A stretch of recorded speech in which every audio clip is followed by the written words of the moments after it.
Hi, everyone, and welcome to our webinar podcast. This is under the heading Table Manners for Robots. Table Manners for Robots was a platform that was created with a specific intention of making the technology conversation a lot more human and really addressing important technology subjects in a way that's very relatable to everyone. Today, we have a very show. We have two experts. As a starting point, we're going to be addressing what it's like to run and address work more efficiently in a remote work environment. That's going to be the theme of the series for the next few weeks and months. Starting off, we're going to be addressing an incredibly important topic, which is how do we address telephony, and in particular, the landline in this particular situation of work. How do we reduce costs? How do we improve employee productivity? How do we utilize this opportunity for transition that we find ourselves in to get even more productive, perhaps, than we were before? In order to be able to address this subject completely, its entirety, we are very fortunate to have fantastic guests, very accomplished guests who come with a wealth of on-the-ground experience so that they are very well positioned to give us good quality advice. I'm pleased to introduce you at a high level. We will go into some questions where we will explore backgrounds in a deeper way. But as a starting point, as a quick introduction, I have with us today Nicolas Blank. And Nicolas is, I'm going to call him for the duration of the show, is a very esteemed professional. He is an author. He is a technology architect. He's a speaker. He is a Microsoft valued professional MVP, 13th year now, and that is no small feat. This demonstrates a long track record and commitment and dedication to the pursuit of excellence in the field of a particular technology area, which would be Microsoft's productivity suite. He's recognized as a MVP in this particular area for 13 years, and I think that in itself tells quite a story. So we're going to have a lot of fun talking to Nick at this point. And then our other speaker is Tim Lothering. Tim happens to be from Microsoft itself. So we're very fortunate to have a representative from Microsoft. More than just having a representative from Microsoft, we're very excited about the fact that Nick brings with him not only a lot of experience and deep customer insight, but he also truly embodies the Microsoft vision statement in everything that he does. And he seeks to bring this to bear in every customer situation that he encounters. And that is, he has a real focus to enable person and organization to achieve more through the power of technology. So we're really excited to have two really powerful guests with us. And without further ado, I'm going to jump right into the question and answer session right away. And we're going to let's start with Nick. Nick, do you mind giving us a little bit more information about your background? Hi, KG, and yes, thank you so much for the opportunity.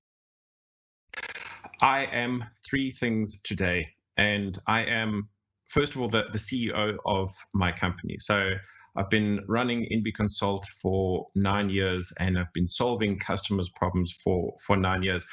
And I joined today as a CEO who's business focused. I join as a principal cloud architect in my business. So I'm very much also involved in creating technology solutions for our customers, as well as you mentioned, I'm an MVP. So I'm invested in not only technology, but making that technology useful in a community setting. So that means empowering people for free. I give away my time, I give away my expertise, and it's because I'm invested in the ecosystem and people as a whole in order to raise the levels of expertise and empowerment for people.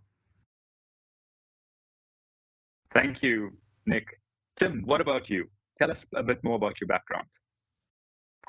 So at Principal, thank you, KG. I am a partner technical architect. I have been working for Microsoft for over 4 years, and prior to that as a cloud architect with a large Microsoft partner.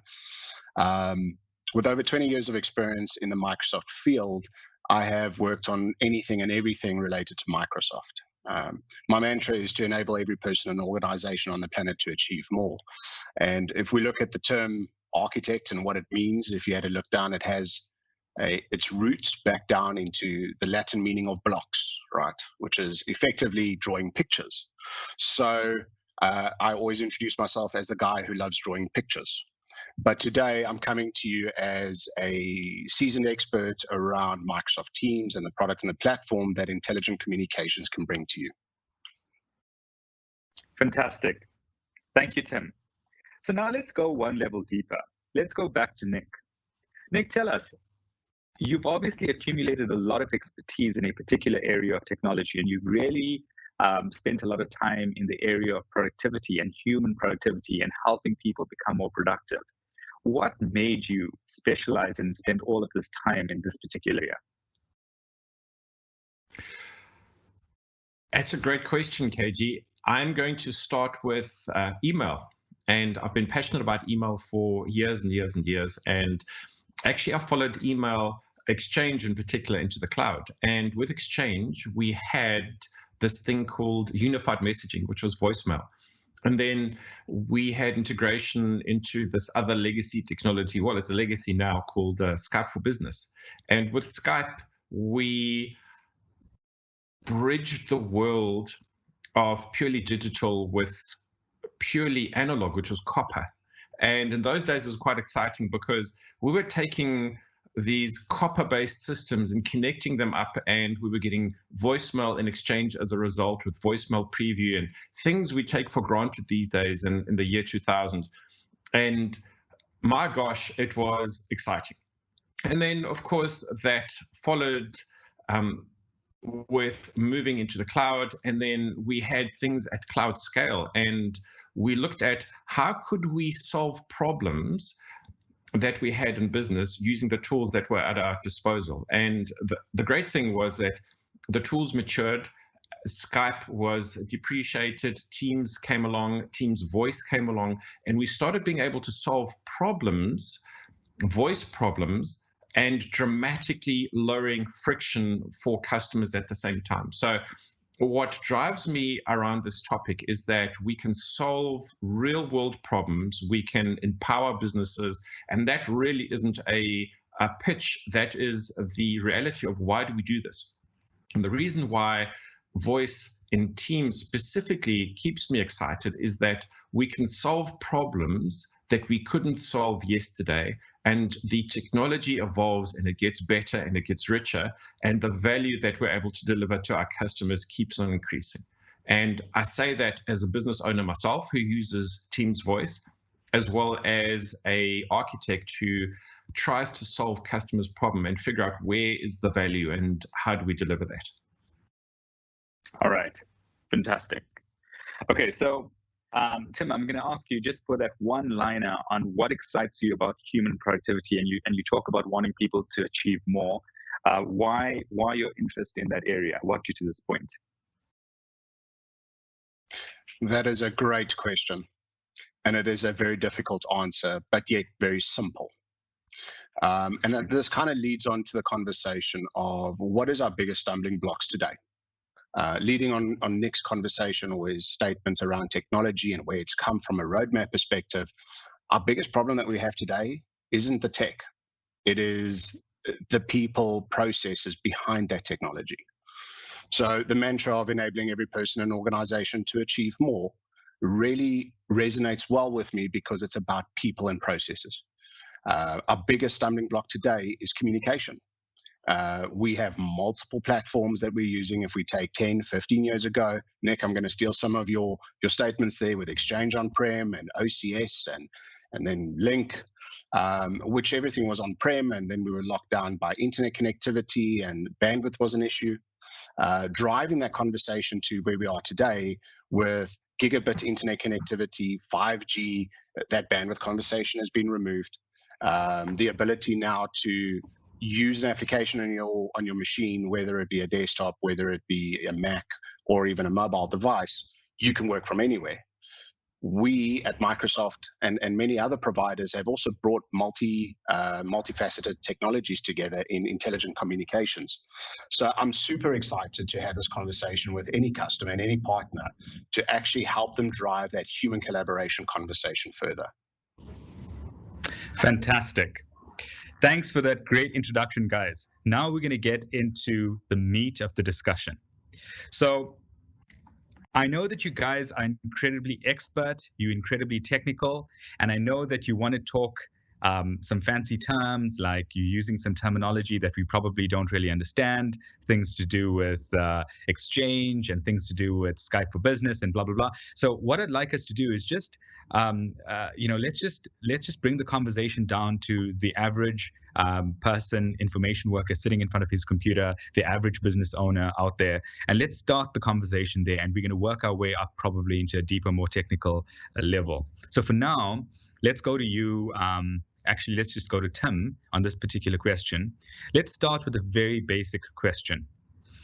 Is the traditional landline system even necessary anymore?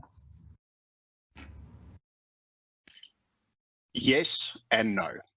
And it really depends where you are in your business.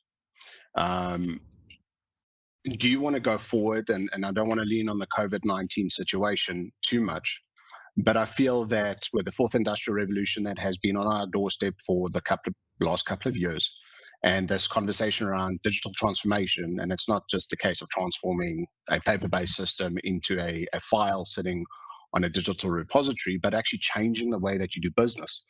I heard a joke the other day about what was the biggest driver around digital transformation in your business. Was it your CEO, CFO, or COVID-19? We've actually seen a massive uptake in online products such as Microsoft Teams, with over 75 million daily active users and 2.7 billion minutes being consumed on a daily basis. Is the question, is it even necessary anymore? I think a lot of companies have the choice of staying where they are today, but how do you want to exit the situation that we're sitting in? Do you want to exit it knowing that your investments that you've made previously are pretty good and it's rock solid and you can return to the office and your business can survive? Or are you going to digitally transform the way that you do business today to survive tomorrow? So is a traditional landline system even necessary? It depends.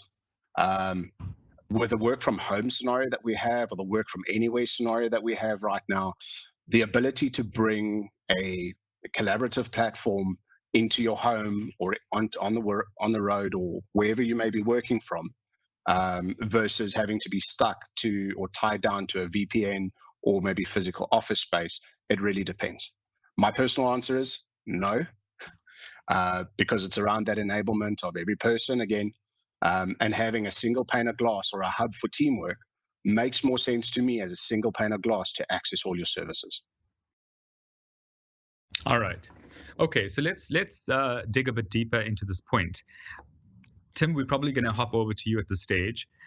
Obviously, a business sees a landline as a means for outside people to reach them with ease, and it gives them credibility. It comes across as, a company comes across as a lot more established. A company comes across as though it's stable when it has a landline presence. Is there merit beyond this? Do we need to centrally manage calls? So KG, that is also some really great questions. I feel that the buying power that a customer has typically when purchasing a landline subscription from a major telco allows a customer to benefit from reduced rates. So from a cost perspective, as an individual purchasing a mobile device with minutes attached to it, you purchase what is available on the shelf. As a corporate, you have that buying power to have a conversation around a minute rate.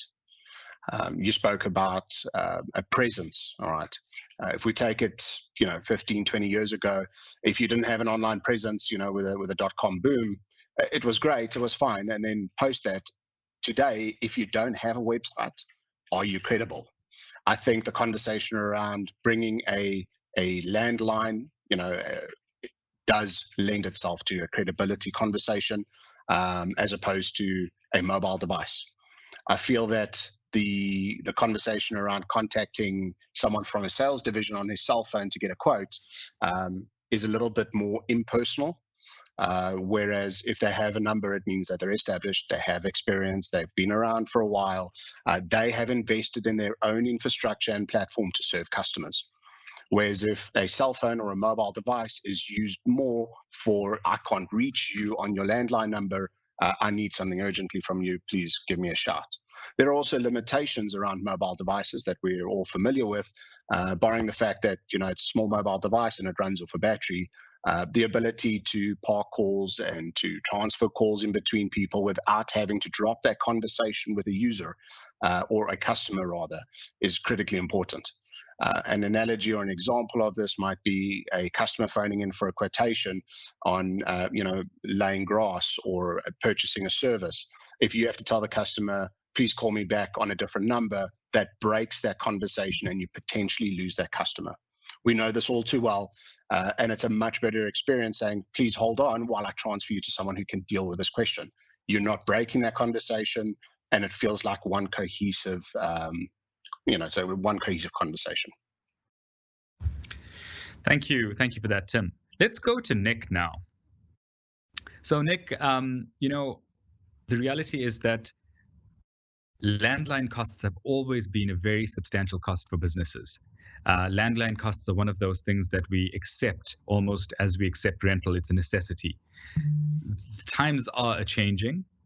Tell us a little bit about this cost. Why is it so overlooked? Why is it so accepted? A lot of the banks are now extending, per the instruction of the president, a lot of banks are extending these COVID term loans, and the term loans cover operational expenses like landlines. Why is it that these costs are just so accepted, and why don't people challenge them, and why don't people see that they actually have an option?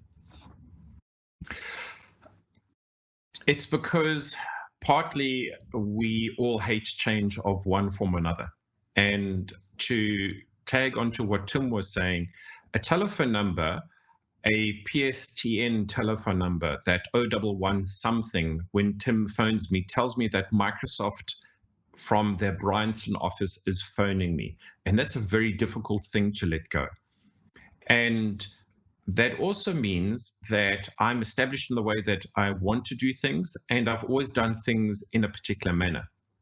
That doesn't mean, though, that there's not an opportunity to do things differently, and that we can, and I'm going to introduce a word here, we can introduce things, or we can do the same thing, but in a different way, so we can do it in a hybrid manner. So we can still have telephony, we can have lowered costs, although we can retain the thing that's really important to us from a branding point of view. So people are resistant to change, and it doesn't matter what technology it is.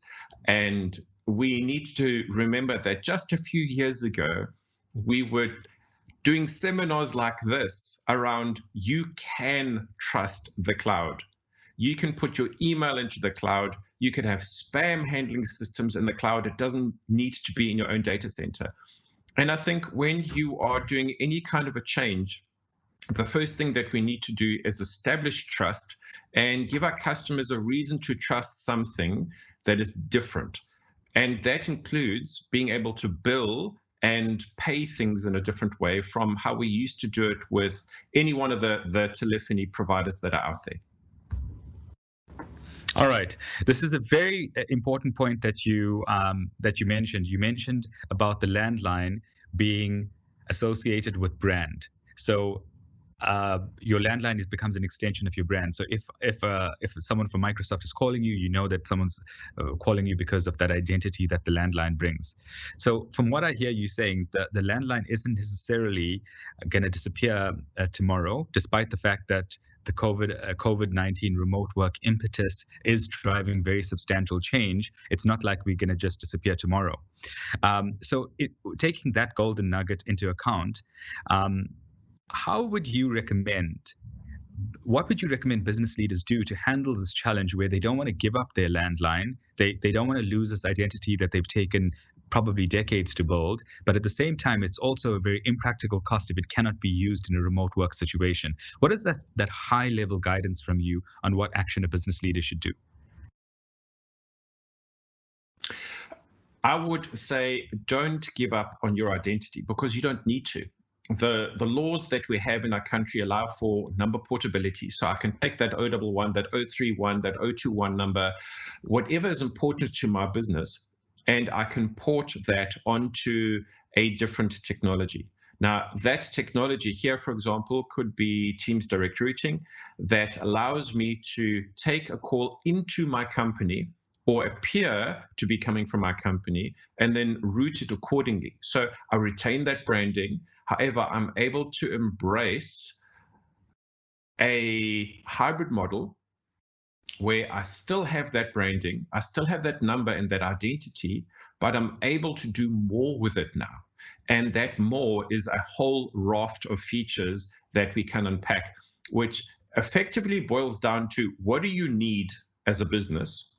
And what does voice mean to you in terms of your business productivity, as well as your business branding and persona?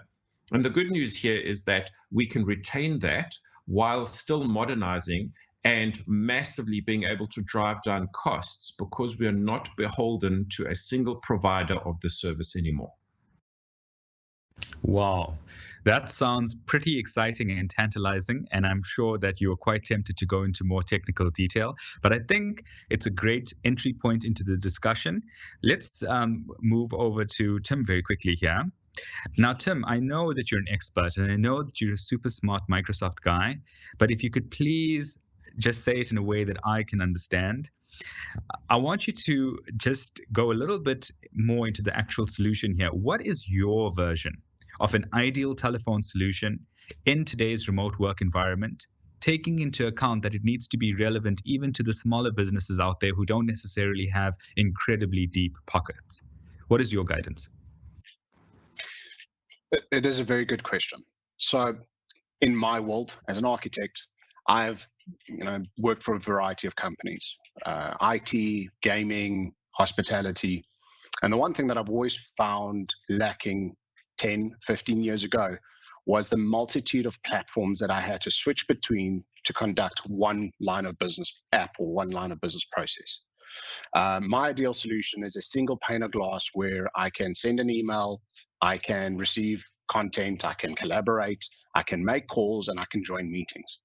My ideal solution is, and once again, it's from a product perspective, with Microsoft Teams being that, let's call it that meta operating system into Office 365, which I'm sure most of the viewers have, that one operating system, that one app to rule them all, right? And that's with reference to Lord of the Rings. But ultimately, having that capability to seamlessly switch, and I say switch inverted commas, between different modalities, but not leaving the application experience. Previously, in prior employers that I used to have, if you wanted to conduct a call, you would have to take that off a landline and you would have to hold this thing up against your ear.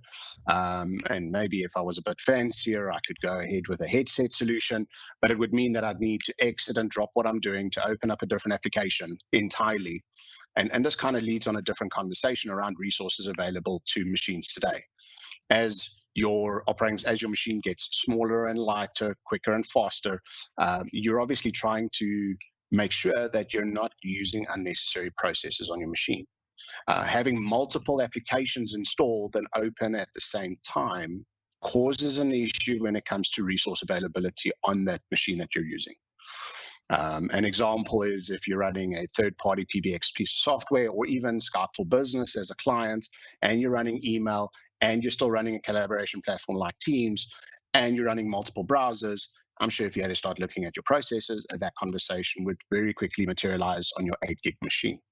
So the ideal situation, or the ideal situation for let's call it a intelligent communications platform for me, would be to bring both my meetings, my voice, my collaborative, and my chat features into one single pane of glass. One app to rule them all. Okay, so this is a very powerful message, one app to rule them all. What I'm going to do at this point is I'm going to open up the floor to questions. So this is a message to our attendees. If you would like to ask a question, if you would like to get expert input at this point, feel free to put it into the meeting chat, into the chat box that you have on your Teams screen. We have moderators who will then read through your question, they will select the question, and they will publish it live for everyone to see. So feel free to go ahead and start putting your questions in. It doesn't mean that we're going to start answering all of them right now, but we will start queuing them up to be answered shortly. So let's just get that going while we continue the conversation here. All right, Nick. So there's quite a lot of insight that we are seeing right now in regards to the ideal solution. But for me, I'm a little old-fashioned, and I want to think about the traditional business that has a receptionist who sits in a space right up front in the company. People walk in, they go over to the desk, and the receptionist is typically sitting with a switchboard, directing calls. She has a little phone book that shows all the extension numbers, so she's able to easily direct a call. Consider this situation. That's the kind of business that we're talking to in South Africa. That's where South Africa has been living for the last long while. Certainly not for everyone, but that's been the rule. That's not been the exception. Give us guidance at that grassroots level. I'm sitting with the receptionist. We're doing remote work right now. We have everything typically set up for on-site success and practice. Right now, we had to put some kind of interim solution in place for COVID-19, but we don't really know what to do post-lockdown. What do we do with our receptionist? What do we give her? What's needed? That's a great question, KG. And I would look at what would I have done before COVID? And so let's take the panic of COVID out of this whole situation. And what I would have done beforehand is I would have empowered that receptionist with Teams capability. So that phone number would have rung on a Teams device, which could be a Teams switchboard. So it could be a physical phone, or it could be a Teams client. And then the receptionist would have been empowered to take that call and transfer it just like a normal call. Because what we're doing here is we're doing the same thing. We're still taking calls, we're still making calls, we're still transferring calls, but we're just using Teams to do it, or a device which is Teams capable. That, in our office, is a company switchboard. Now, where we can't have a person sitting in front of the switchboard like COVID. So let's talk about that now. Between the hours of 8 to 5, we just changed our rules. And we changed our rules that said that the company line, our company identity, will ring on any one of 5 devices with folks who could pick up that call, direct it. And so we take one person from sales, another person from technical, potentially still the receptionist, and whoever is able to receive that call in the current work from home situation is able to take that call and direct it as needed. Okay, so let's unpack that a little bit. So stay with me here, Nick. How do we make this practical? Because we have a situation where the receptionist is now having to work remotely. So what are we saying? Is she going to sit in front of her laptop? Is she going to be able to say she's at a coffee shop, or say she's at some kind of situation? I'm talking beyond the lockdown. Are you suggesting that just equipped with a laptop and nothing else, we can have a scenario where a receptionist is able to receive incoming calls and direct the calls with ease from her computer alone? Yes, I am. But wait, there's more. Because anything that can run a Teams client can be used for this. It could be the receptionist's mobile phone. It could be the receptionist's laptop, or the receptionist could even unplug the switchboard phone and take it home and work it from there, because ultimately it's a Teams client, and the Teams client just needs internet access to run. So we actually have a bunch of options to choose from. We're not restricted by having to be in the office or having to even have that role pinned on a single human being anymore. All right. So you are talking about more than just a technical change here. You are saying that organizationally, we no longer have to route all calls via a single bottleneck being the receptionist. You are suggesting that we can liberate the incoming call system, and we can put it onto a different method or different organizational structure where anyone could receive calls depending on how the system is set up. Yes, that's right. And we can pin this process, because remember what we're talking about here is process that's empowered by technology. And the base need is I need a call to be answered. And it needs to be answered by someone. That could be the receptionist. It could be a group of alternate people that I have decided who can pick up a call because they've made themselves available. Or it could also be an auto attendant that says, press 1 for sales, press 2 for technical support, press 3 for accounting.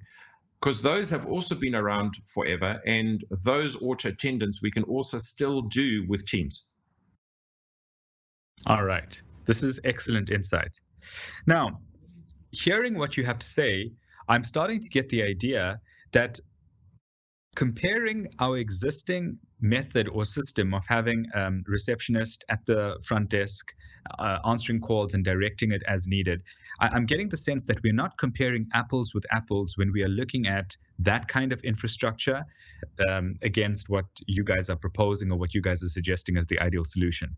So as a business leader, it's tempting for me to think, my telephone system is actually costing me X amount, and this new system is going to cost me another amount, and I'm just going to compare apples with apples.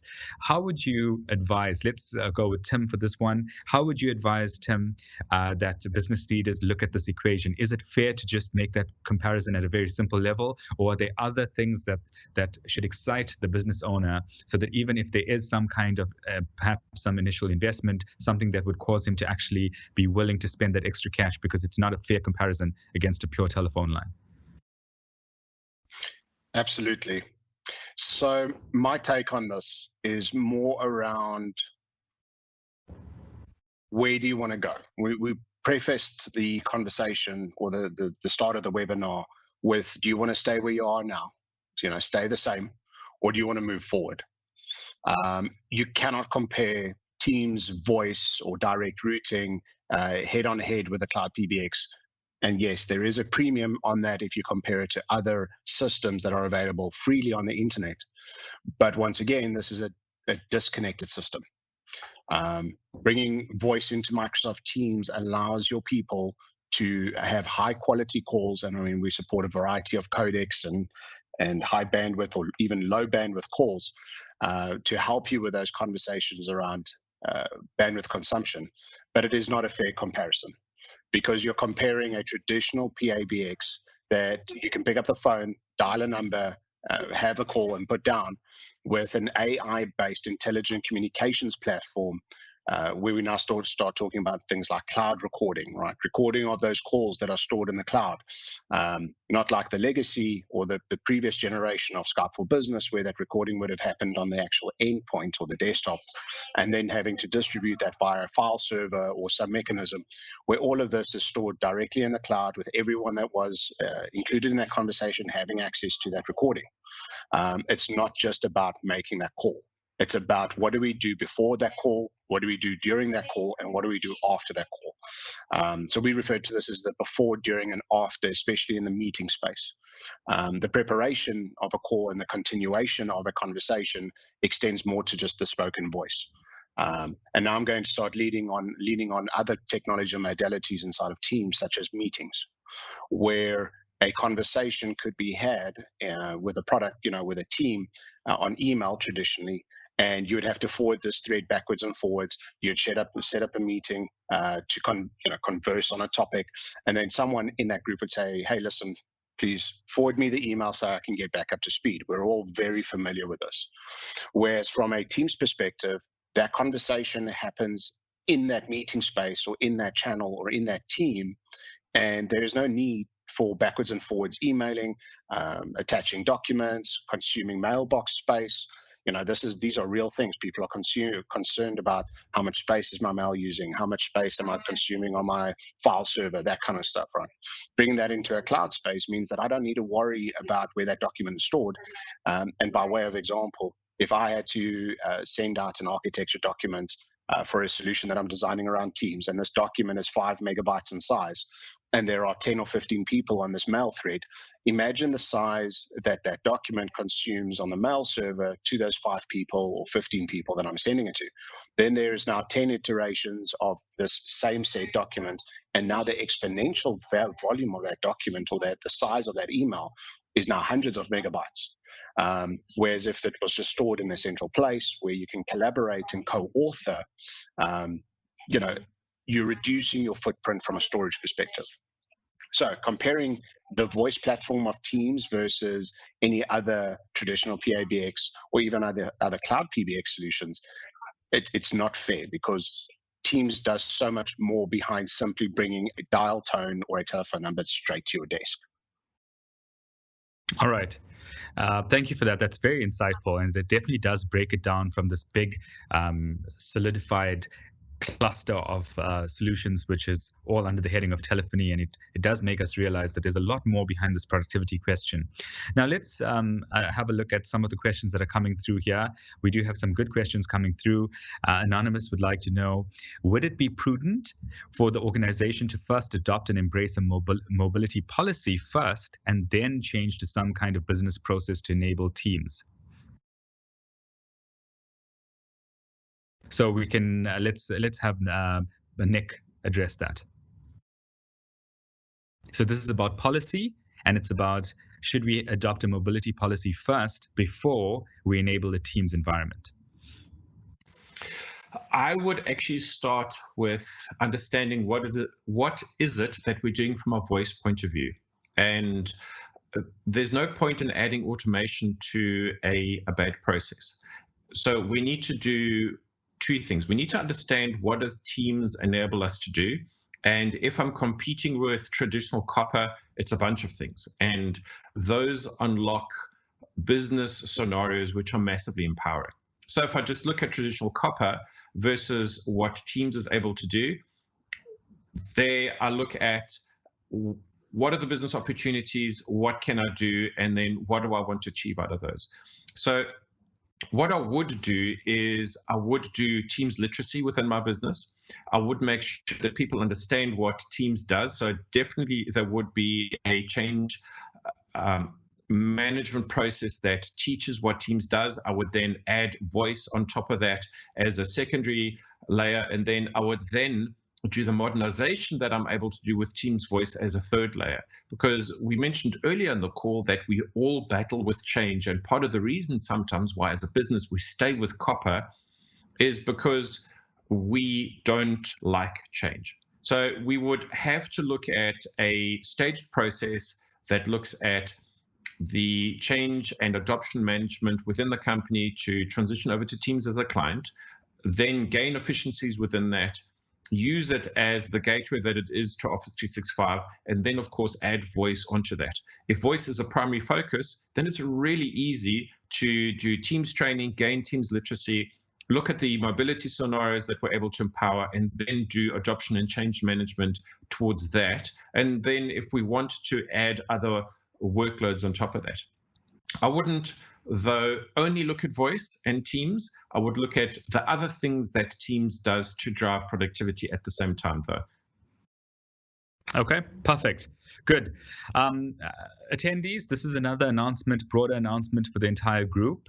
We're going to be distributing a link into the message box. If you wouldn't mind clicking on the link when it's sent and starting to complete your surveys.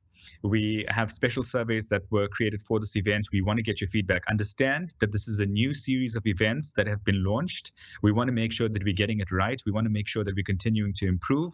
And because of this, what we've done is we're making an offer available in the event that you do complete your survey, and then you help us out by lining up someone to attend our next event, which is coming up in the next week or so. We have another one which moves past just the communication in a remote work environment, and we start looking at broader things. What is beyond communication in a remote work environment? What are some of the other problems that companies are running into, and how do we solve that? We've got that coming up in about a week, and what we're doing is we're providing an incentive to you for completing your survey and for introducing someone to that new webinar that will happen in a week's time. And for that, you will receive a Take-A-Lot voucher. We are investing in this because we're trying to grow this platform. We're trying to make it a very powerful platform, and we're going to need your help and support. If you like what we're doing, if you see that this is helpful to you and this is giving you good quality advice, please spread the word. Please encourage it. Encourage others to attend, and we're going to be giving you some gifts in response or in exchange for your support. So jumping back into the event here, we have a comment from Bridget, a question. If we as a company use Teams, how does this work if other clients or people we deal with do not use Teams? So let's get Tim to help us out on this one. Awesome, thanks. So maybe just to kind of jump back to the previous question first that I wanted to add around the mobility policies that you have, and then I'll gladly lead on that. Okay. I would rather look at the conversation not as a mobility policy, but a security policy. You typically want people to be able to work from anywhere, anytime, anyhow, which means that you're introducing a bring your own device scenario with people's mobile devices, for example. You want to secure that data on those devices. I would definitely look at enabling your corporate security policies first and making sure that those are in place prior to distributing. And it's not just a Teams conversation here.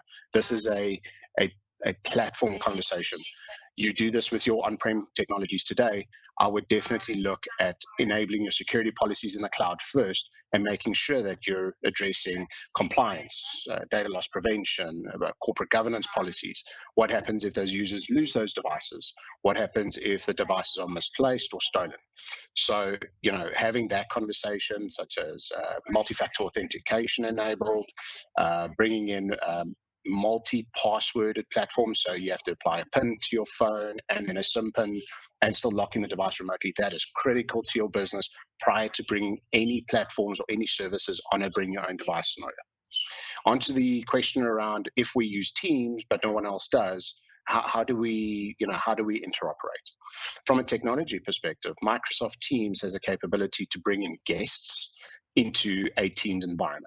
You don't need to have, so as a corporate organization, you can have Teams today that's fully licensed and working and bring in guests with something like a Gmail or a Hotmail account, and they can collaborate with you in your Teams organization. So what does this mean? And this is why I had to answer the security conversation first, is the data that you are sharing with a guest that is invited into your organization stays inside of your organization. That data doesn't reside on a different tenant or in a different organization. You're inviting someone using our B2B platform in Azure as a guest to just participate in the conversation. So you can invite guests to your teams. You can have people join as anonymous, as we are doing in this live webinar. But you can also take this conversation further to tightly integrating with people who have Teams, and this is kind of the interoperability conversation. So you have got guest access to bring in non-Teams users or non-Teams organizations to collaborate with you. You have the anonymous capability of joining as a guest, slightly different in a live event, or doing B2B interoperability between two Teams tenants. All right. Thank you for that, Tim. Let's look at a question here from James. So James makes a very good point. He's expanding on connectivity challenges, particularly taking into account that we are, part of the African continent, and then a lot of the businesses that we're talking to would deal with Africa quite a lot. And even within, by Africa, I'm talking about South Africa as well, some of the outlying regions. While a cloud PBX solution works for sites that have decent connectivity, how do you handle a remote site that may have terrible connectivity? Let's have Nick take this one. I think that's a fantastic question. And so we're going to get a little bit technical here, and we're going to look at a couple of areas where we can use Teams. And I'm going to pick on Teams direct routing in particular. So Teams direct routing is a feature where I'm able to extend my voice platform into Teams. That could be a cloud PBX, or it could be my existing PBX. And to my existing PBX, I can add another device. It's called a SBC, or a session border controller, that effectively just does the negotiation between what my PBX is able to produce, which is hopefully SIP, and my Teams tenant. So let's take a step backwards. So we can either have a cloud PBX, or I can still have a traditional PBX, and both of those can be extended towards Teams direct routing. And then Teams can be part of the environment that makes and receives calls. Now, let's assume that environment probably exists already. So I've got my branch office out there, and today it's on the other side of a phone line. It might be part of a nationwide PBX system. It could be an extension. I don't have to hope that that branch gets really terrible internet and then therefore really bad Teams calls as part of my voice solution. What I can do is I can leave that section alone. I can keep it on copper. I can keep it quite literally on copper. I can make sure that if it's an extension and a call comes in via Teams, let's assume we've got that Teams switchboard, and when I need to route that call down to that other part of the world, down in Stekkiesfontein or wherever in Africa that extension could be, that call gets then transferred back onto copper. What I'm able to do with Teams is allow a call to ring and be picked up at several places at the same time. And this is something that we call dual forking. So I can ring a traditional telephone extension and I can ring a Teams extension at the same time. And whoever picks up that call owns that call until I decide to do something else with it, like transfer it. So we can mix and match. We don't have to take the entire company over to Teams. We can take, say, the receptionist, we can take the information workers, but maybe the factory floor we can keep on the good old-fashioned PBX or PABX because we know that works, and we're not going to go and figure out how do we get Wi-Fi or fiber down to that factory floor if we need to transfer a call.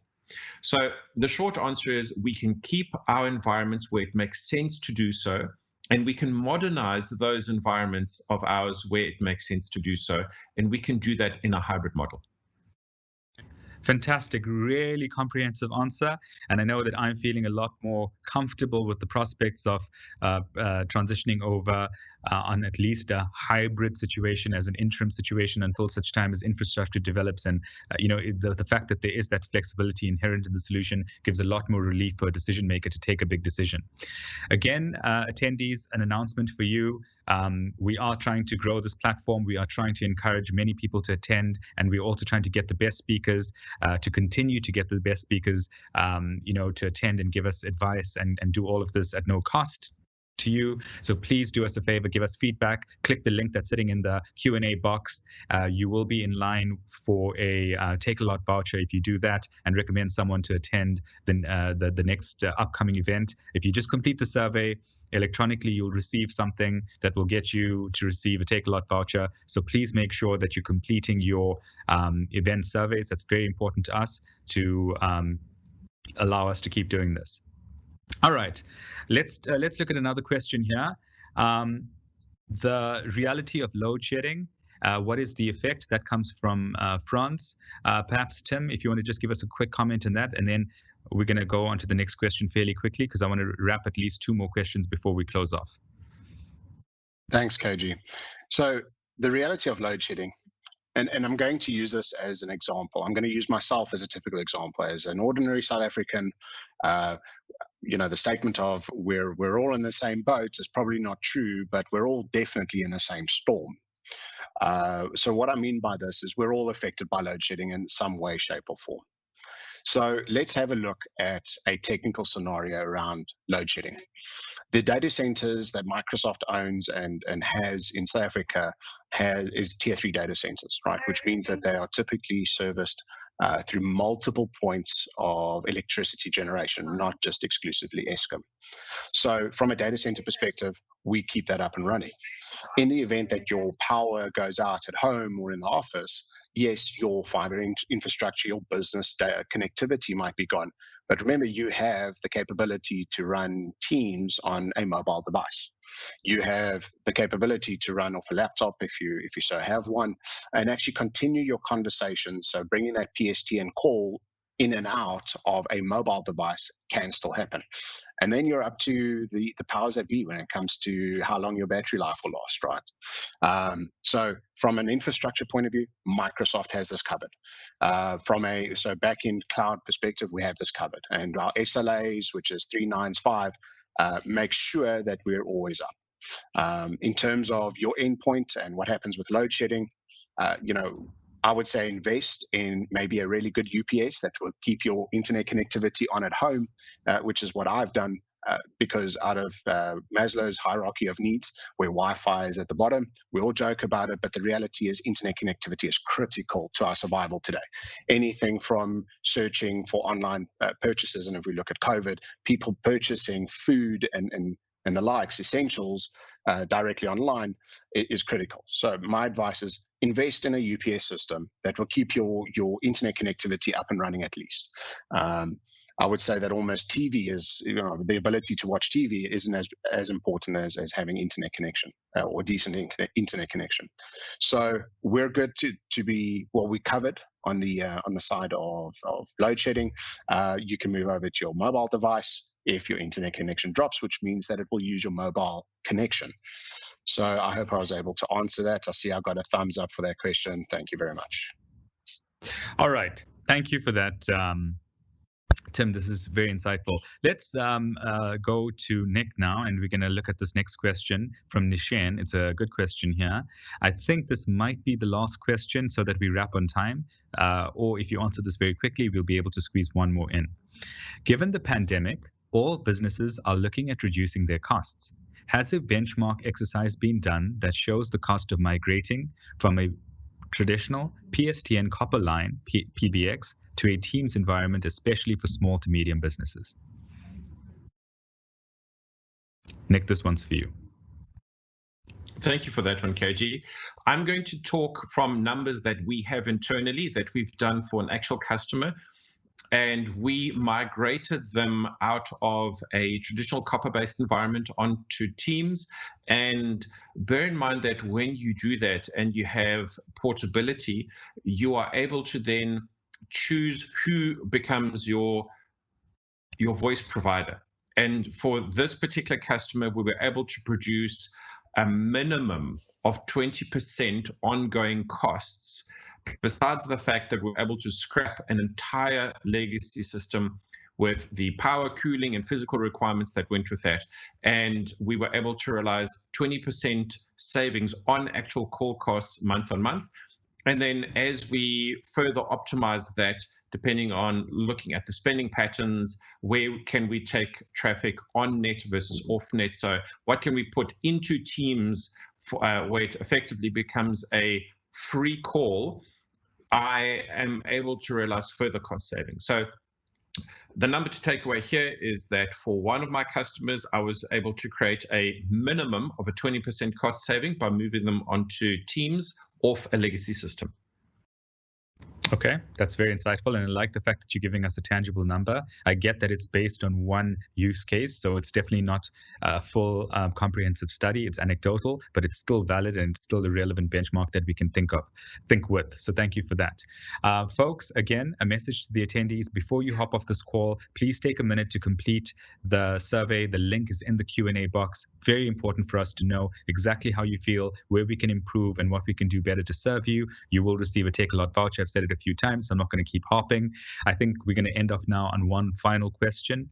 It comes from, I don't think I'm going to say your name correctly, so just please bear with me. It says here, is it possible to use interpreters for 2 or more languages? Tim and Nick, either of you can hazard a guess here. I'm not sure who's going to be able to answer this question. So, Tim, if you're not comfortable, we can move it over to Nick. Okay, so yeah, go ahead. Cool. I'm happy to take that. I just had to signal you guys to switch over to my video. So in terms of interpretation, we offer the ability to have closed captioning at the bottom of every single meeting. We support in Teams live events. Today we support 6 languages. In Microsoft Teams meetings, it's well over 49 different languages that we can closed caption those conversations. And I kind of want to touch on the closed captioning bit, because although it's very slightly delayed, you can translate the spoken word of English or whichever the spoken languages into any one of 49 different languages. So on top of that, recorded calls or recorded Teams meetings can actually take the conversation one step further and do what we call transcription against that recorded meeting.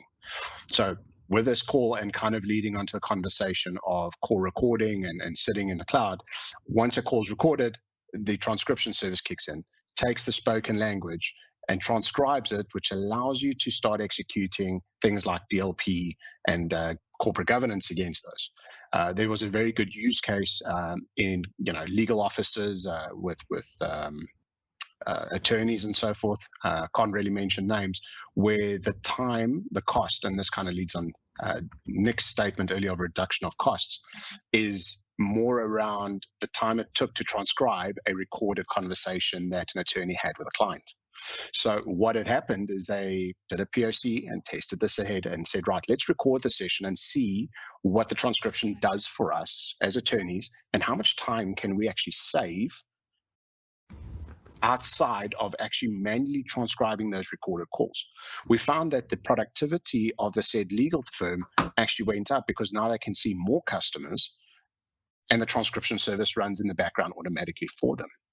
So when we talk about the capabilities of interpretation, interpreters are one of two things. Either now we start leaning on the accessibility options inside of Teams, and what we typically find is people in live events like this or in Teams meetings would use Microsoft Teams coupled with other solutions, because we have a fully integrated stack with platforms like OBS Studio, for example, where you can actually bring in another visual representation and have someone sign for those who cannot hear.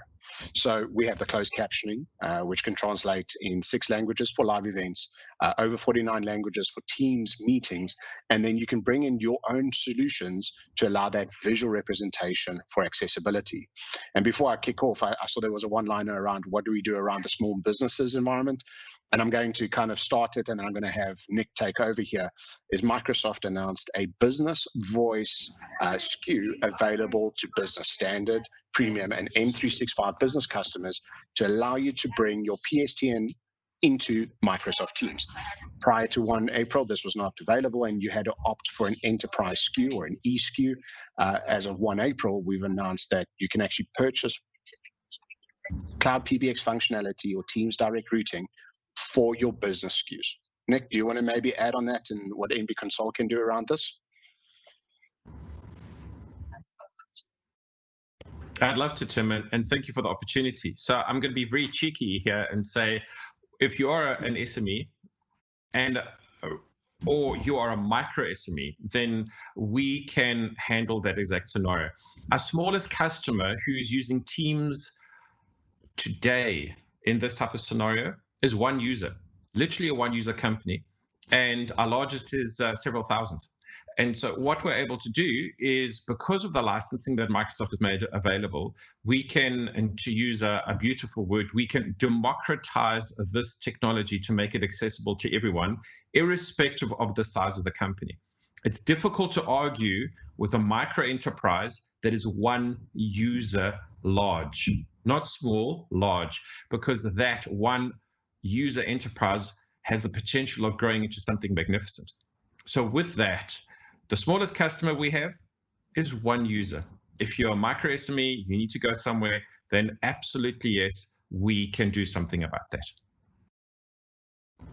Fantastic. All right, gentlemen and ladies, thank you so much for attending this event. We're closing off the event shortly. I want to thank you for your time. I want to do a special thanks to our expert guest speakers. You guys have brought a lot of insight. I hope that the attendees have enjoyed it. We're going to know shortly when we look through their surveys. And as for the attendees, in terms of next steps and moving forward, we definitely want to help you beyond this event. If you feel like you have any questions, if you have any additional requests that you have, feel free to contact us, contact my team, put in a message on the message box if you need. Inside your survey, you can have the opportunity to request an additional phone call or some help if you require. And as a wrapping point, to summarize the core essence of this call, we are moving into a time where telephony needs to change in line with what's happening out there in the world. We need to align the remote work imperative with our old solutions, and we need to bring our old method of working into the new format of remote work. And there is a method of doing it. It's not just a method that's inefficient, that's going to bring even more benefit than we expected at a lower price point. And certainly in terms of per unit of benefit, we're going to pay a far smaller price point in this new format of running our telephone lines. So there is a method of doing it. We can in fact transition from the old method of telephones into this new world of working, and we do have many people out there who can help us, and the solution is probably far easier than we think. It's far cheaper than we think, and don't think that you need to be a big business to approach this conversation. As Nick quite rightfully pointed out, you could be a one-man operation and you could still get this beautiful next generation solution. And again, if you need help, just let us know. On that note, I want to thank you all again, and please ensure that you've clicked the link and that you have completed the survey feedback so you can get your voucher, and you can also help us grow the show. And on that note, thank you all again, and we will see you next week. Take care.